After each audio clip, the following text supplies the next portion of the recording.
యెహోవాను ఎప్పుడైతే నమ్ముకుంటారో వాళ్ళు ధన్యులవుతారు.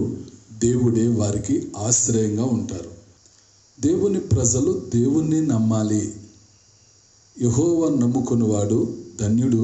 దేవుడు యెహోవానికి ఆశ్రయముగా ఉండును. మనం ఎప్పుడైతే దేవుని నమ్ముతామో అప్పుడు మనము ధన్యులుగా అవుతాము.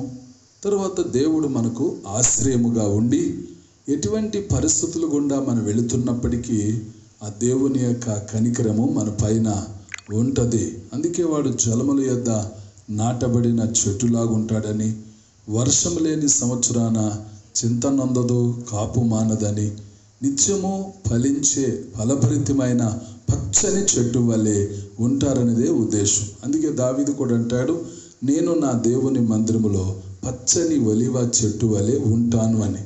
కనుక దేవుని బిడ్డలు అలా పచ్చని చెట్టుగా ఉండడానికి, ఫలభరితంగా ఫలించేవారిగా ఉండడానికి రహస్యం ఏమిటంటే యెహోవా నమ్ముకోవటం, యెహోవా మీద ఆధారపడటం.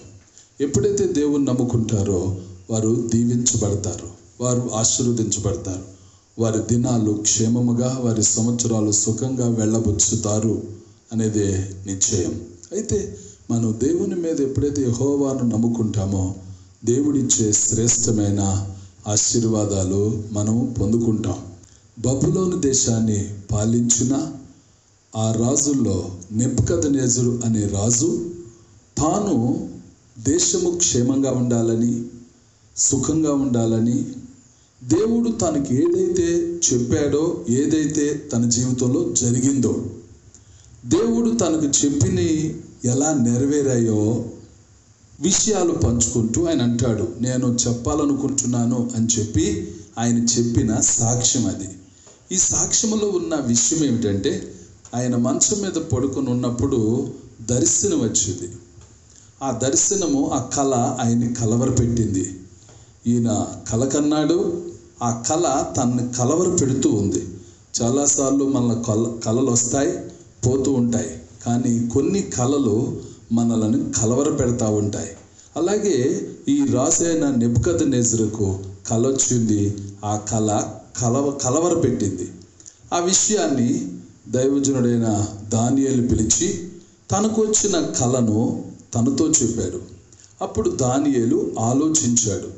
ఈ కళ దర్శనాన్ని, వచ్చిన కళను, తనను కలవర పెడుతున్న విషయాన్ని రాజైన నెబుకద్నెజరు దైవజనుడైన దానియేలు పిలిచి దానియేలుకు చెప్పాడు.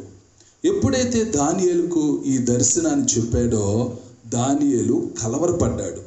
1 గంట సేపు కలవరపడ్డాడు, ఆలోచిస్తున్నాడు, లోపల కలవరపడుతున్నాడు ఈ దానియేలు. ఎప్పుడైతే కలవరపడుతున్నాడో రాజు అంటాడు, భయపడొద్దు, కళను గుచ్చి కానీ, ఆ దర్శనాన్ని గుచ్చిని కానీ, దర్శన భావాన్ని గుచ్చి నువ్వేం భయపడొద్దు అని చెప్పి దానియేలును బలపరిచాడు. అప్పుడు దానియేలు దేవుడు తనకు బయలుపరిచిన విధానాన్ని చెప్పుకొచ్చాడు. రాజా, మీకు దేవుడు చెప్పిన విషయం సత్యం, అవి నెరవేరవలసి ఉన్నది. అయితే దేవుడు మీకు ఎందుకు తెలియచేశాడు అంటే, రాజుకు కల వచ్చింది. దైవజనుడు దానియేలు చెప్పుకున్నాడు. దానియేలు 1 గంట సేపు కలవరపడుతున్నాడు, 1 గంట సేపు వేదన చెందుతున్నాడు, 1 గంట సేపు రాజుకి ఎలా చెప్పాలా అని కళాభావాన్ని గూర్చి విచారిస్తున్నప్పుడు రాజు చెప్తున్నాడు, నువ్వెందుకు దర్శనాన్ని గురించి భయపడతావు, కళ భావాన్ని గురించి ఎందుకు భయపడతావని. అప్పుడు అది మీకు కాకుండా వేరే వాళ్ళకి విధంగా సంభవించును గాక అని చెప్పి ఆ దర్శన భావాన్ని చెప్పేశాడు. రాజా, ఈ భూమి మీద నెరవేరబోతున్న సంఘటన ఉంది, నీకు వచ్చిన దర్శనం అది దేవుడు చెప్పింది, అందుకే నిన్ను కలవర పెడుతుంది. దయచేసి ఈ విషయంలో అజాగ్రత్తగా ఉండొద్దు, మౌనంగా ఉండొద్దు, మీరు చేయాల్సింది తప్పక చెయ్యండి.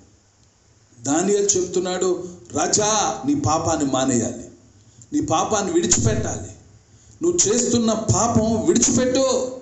దేవుడు నీకు సూటిగా చెప్పాడు ఈ దర్శనాన్ని, సూటిగా దేవుడు నీతో మాట్లాడాడు. కనుక నేను ఈ విషయాన్ని మీకు చెప్తున్నాను, మీరు మీ పాపాన్ని విడిచిపెట్టి నీతి న్యాయములను జరిగించి నువ్వు బాధ పెట్టిన వారిని క్షమించి వారి ఎళ్ళ దయ చూపితే దేవుని దయ నీకుంటుంది. రాజు అయిన నెబుకద్నెజరుకి దైవజనుడైన దానియేలు సూటిగా చెప్పాడు. అయితే ఒప్పుకోవలసిన తాను, దిద్దుకోవలసిన తాను నిర్లక్ష్యంగా ఉన్నాడు. సంవత్సరం పాటు సమయం ఇచ్చాడు, దర్శనం ద్వారా బయలుపరిచాడు, దేవుని సేవకుని ద్వారా హెచ్చరించాడు. సంవత్సరం గడువిచ్చాడు. దేవుడు వినలా, దిద్దుకోలా, సరి చేసుకోలా. ఒకరోజు తాను భవంతు మీద నిలబడ్డాడు. నిలబడి ఇప్పుడు అనుకుంటున్నాడు, నేను కదా ఈ సర్వ ప్రపంచాన్నే నేను పరిపాలించగలుగుతున్నాను. రెండవదిగా, నేను నా రాజధాని నగరిగా దీన్ని నేను కట్టించగలిగాను.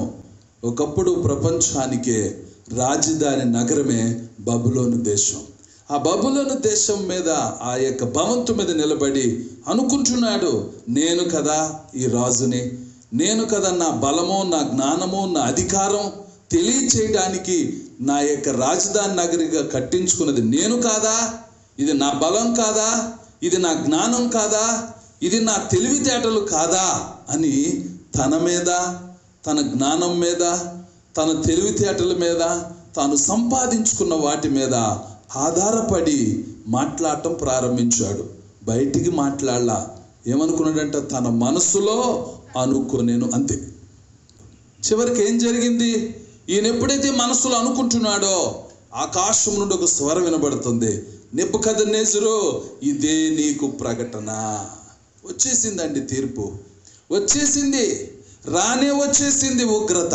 దేవుడు అంటున్నాడు, 7 కాలాల పాటు నీవు పశువుల్లాగా గడ్డి మేస్తావు.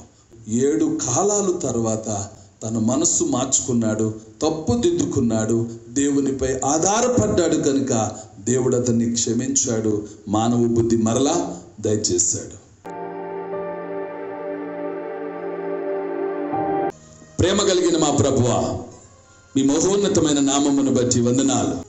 ఈరోజు నీ వాక్యము ద్వారా నాతో మాట్లాడావు ప్రభువా, నన్ను క్షమించు. నేను మీరిచ్చిన వాటి విషయంలో అపనమ్మకంగా ఉన్నా, నిర్లక్ష్యంగా గడిపా, నన్ను క్షమించు అని ఎవరైతే పశ్చాత్తాపడుతున్నారో అలాంటి వారికి మీ సహాయం దయచు. ప్రార్థన వింటున్న వారికి సహాయించు, పశ్చాత్తాపడుతున్న వారికి సహాయించు. మీరే వారిని కాపాడు, మీరే వారిని కరుణించండి. ఎవరైతే ఈరోజు శ్రద్ధగా వాక్యం విని ఈ వాక్యానుసారంగా దిద్దుకుంటూ ప్రార్థిస్తున్నారో అలాంటి వారిని దర్శించు నాయన, అలాంటి వారిని జ్ఞాపకం చేసుకోండి. కృపతో సహాయం చేయమని మీ చేతులకు అప్పగిస్తూ యేసు నామమున అడుగుచున్నాము తండ్రి, ఆమేన్.